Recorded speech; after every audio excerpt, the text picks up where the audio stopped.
waxaan rabaa horta waddankan Soomaaliya waa waddan islaam ah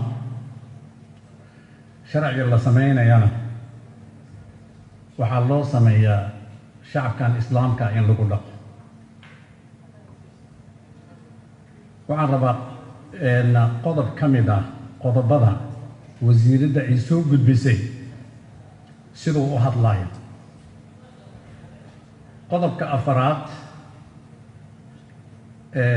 xukuumaddii hadda dhacday soo ansixisay oo wasiiradda soo gudbisay siduu u qoran yahay bal aan fiirino aan dhegaysanno. horta ummadda Soomaaliyeed akhlaaq ayay leeyihiin. hadallada qaar xitaa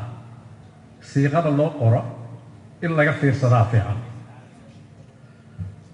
qodobka afraad sidaanu u qoran yahay daliilo dhegaysta. qof kasta wuxuu gelayaa fildambiyeed kufsi ah haddii uu horta sharcigan wuxuu dhahayaa qof kasta gabdhaha xitaa fildambiyeed kufsi ay geli karaan. yacni qof kasta wuxuu gelayaa fildambiyeed kufsi ah haddii uu ma rabin inaan aqriyo laakiin waa xishoonaya laakiin waa aqrinaya si ula kaca u geliyo haba yaraatee wax kasta ee la geliyo daloolka xubinta taranka kooma dhegaysta hala dhegaysto kooma Soomaalidu way ka xishootaa futada kooma ama xubinta taranka ee qof kale ama adeegsado wax kasta ama xubin ka mid ah jidhka iyo faqradda ba dhegaysta marka. faqradda ba wuxuu leeyahay qofka kale uusan ogolayn waxgelinta shuruudda ku xiran waxaa waay inuu ogolaado. shuruudda keliya ku xiran inuu ogolaado waay. hadduu ogolaado ayadoo halkaasi ay isku haystaan haddii uu ogolaado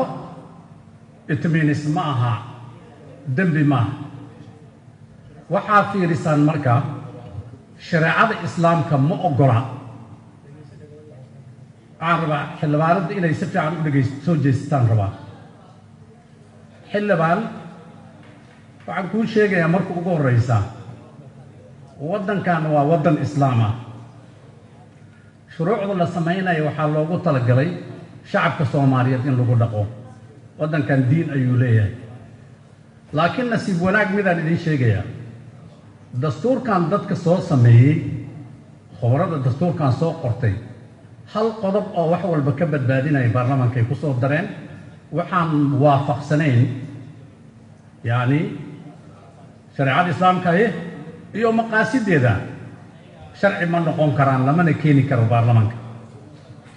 marka kan wuxuu fasaxa u fiirsada wuxuu fasaxayaa zinada wuxuu fasaxayaa in dad khaniisina isu tagi karaan u fasaxayaa. wuxuu fasaxayaa because futadu ka hadlaa futada laga geliyuu ka hadlayaa. wax badan waxaan ka xishoonnay wasiiradda waxay soo gudbisay inaan laga aqrin meeshaan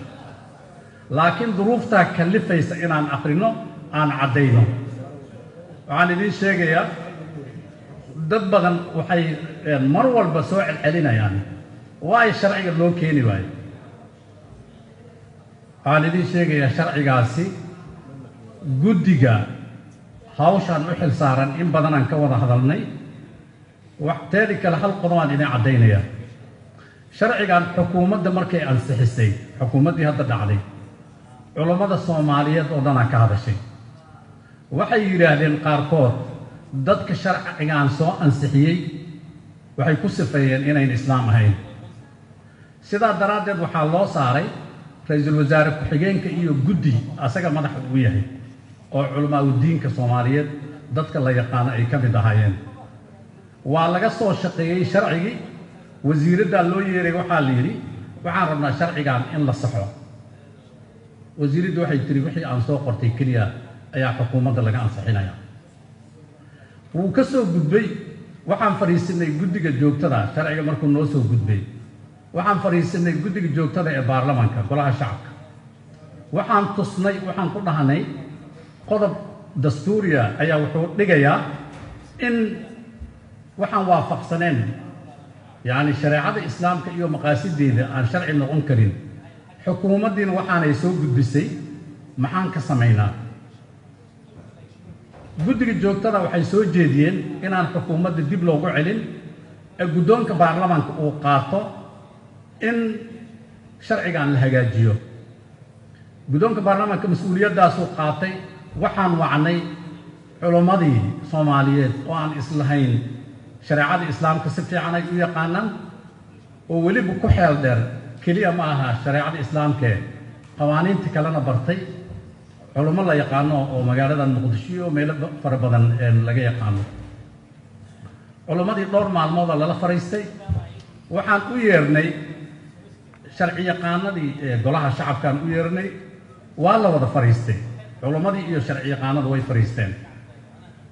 waa la saxay dukumenti ay soo diyaariyeen dukumentiga ay soo diyaariyeen ra-iisul wasaaraha waxaan ku nidhi dukumentigan waxaa soo diyaariyey dad la yaqaano oo sharci yaqaanaha iyo culummadii soomaaliyeed wixii khatarta ah ku jirayna waa laga saaray ee waxaan rabnaa wasiiradda faraha laga saaro ee ha ku soo darto xukuumadda mar labaadka soo celiso haddana ra-iisul wasaaraha wuxuu yidhi awood uma lihin wasiiradda inay qaadato ay wax ku soo darto idinka laysaa yeelaysaan yeela waa la soo noqonnay kalfadhiga markuu furmaya haddana waxaan u yeernay guddigii joogtada ee golaha shacabka ee baarlamaanka guddigii haddana su-aalaan weydiinay waxaan ku nidhi dukumentigii culummadii iyo sharci yaqaanadii golaha shacabka ay soo diyaariyeen xukuumadda markaan u gudbinay xukuumaddii waxay tidhi idinku uun saad ka yeelaysaan ka yeela maxaa talaa guddiga joogtada waxay soo jeediyeen waxay yidhaahdeen sharciga sida xeroosaadka uu qorayo ama dastuurkuba uu qorayo maadaama aan awood u leenahay golaha shacabka ee baarlamaanka awood uu u leeyahay in uu ka bilowdo sharciga xukuumadda ay soo gudbisay ha la joojiyo waxaa la yidhi ha ka bilowdo sharciga golaha shacabka ha ka bilowdo sharci ayay soo diyaariyeen guddigii loo diray hawshaasi ayagoo haddana kaashanaya sharci yaqaanadii iyo khibraddii hore ee dukumentigii lasoo diyaariyey waxaan rabnaa marka xildhibaanada mid inay ogaadaan waddankan waa waddan islaama shuruucda loo sameeyana dowladdan islaamka ayaa lagu dhaqayaa ee dowlado kale laguma dhaqaayo conventions way jiraan oo annaga aan la galnay aan ka mid nahay aan wada saxayna ama treatisaa jira laakiin ogaada conventionada iyo treatiska waxaa ka weyn diintaa ka weyn haddaad akhrisaanna waa arki kartaan maxaa la yidhahdaa charterka akhriya oo united nationska waxaan diintaadi oggolayn qof kasta faca saxiixaysid mala waxaan rabaa marka qodobkan wuunuu soo noqday in badanna waa ka xishoonnay inaan saas u fasirno because waxaan nacaynay waxaan akhlaaqda islaamkana ku fiicneen aanu ku fiicneen dhaqanka soomaalida inaan halkan ka sheegno ayaan nacaynay laakiin ilaa hadda dadaa daba jooga waxaan ku soo gebagabaynaa hadalkayga sharcigaasi wuxuu la yaallaa guddiga waxaana rabnaa dad fahamsan hawshaasi inay galaan oo waxaan u baahannahay sharcigaasi in maxaa la yidhaahdaa sida ugu munaasabsan ummaddan loo soo gudbiyo